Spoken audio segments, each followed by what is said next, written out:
Are you getting ready for the Praxis Elementary Education Content Knowledge exam? That's exam code 5018. My name is Jamie Jo, and I am a certified teacher and a Praxis coach with Study.com. In this video, we'll walk through 4 sample problems for the subtopic of this exam called Earth and Space Science. This practice will help ensure that you're confident on test day. Ready? Let's jump in. Problem 1. According to the diagram above, which position would you expect the moon to occupy during a solar eclipse? We have the options of A, position 3, B, position 1, C, position 2, or D, position 4. In this diagram, this represents Earth. Here is the sun. And then here are the different positions of the moon, 1, 2, 3, or 4. So a solar eclipse occurs when the moon passes between Earth and the sun. So the only option here would be 4, the moon in position 4. It comes in between Earth and the sun. So D is our answer. Problem 2. Which of the layers of the Earth makes up 84% of Earth's volume? Is it A, crust, B, inner core, C, mantle, or D, outer core? In terms of a diagram, these layers would look like inner core, and then outer core, mantle, and lastly, crust. In terms of thickness for each of these, the crust is 5 to 70 kilometers thick. The mantle is 2,900 kilometers thick. The outer core is 2,200 kilometers thick. And the inner core is a range of 1,230 to 1,530 kilometers thick. So as you can see by comparing those thicknesses, the mantle is the thickest, which means it's going to take up the most space and volume. And so that would be an answer of C, mantle. Problem 3. Which of the following best describes the term for the final stage in an average-sized star's life cycle?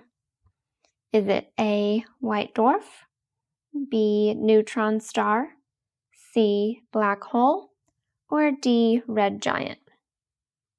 So let's take the sun, for example. That is an average-sized star. In its next phase, it will become a red giant. And then after that, it will shed its outer layers in a planetary nebula and then become a white dwarf star. So our answer is A, white dwarf.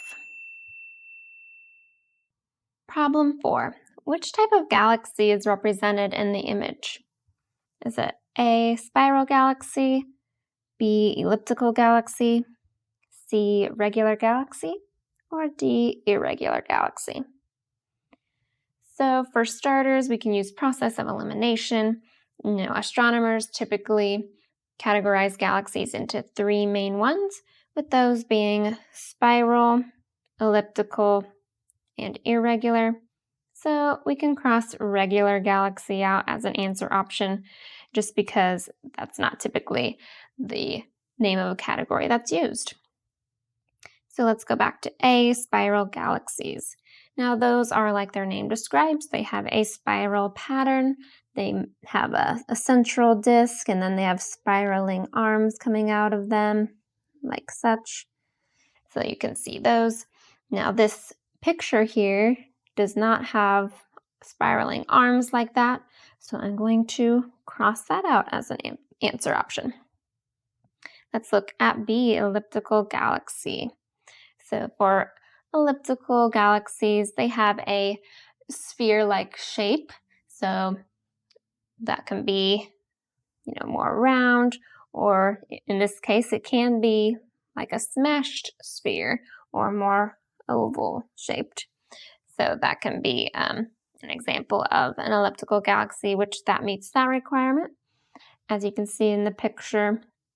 And then in elliptical galaxies, they do have stars that tend to be really close together, making the center look like one giant star.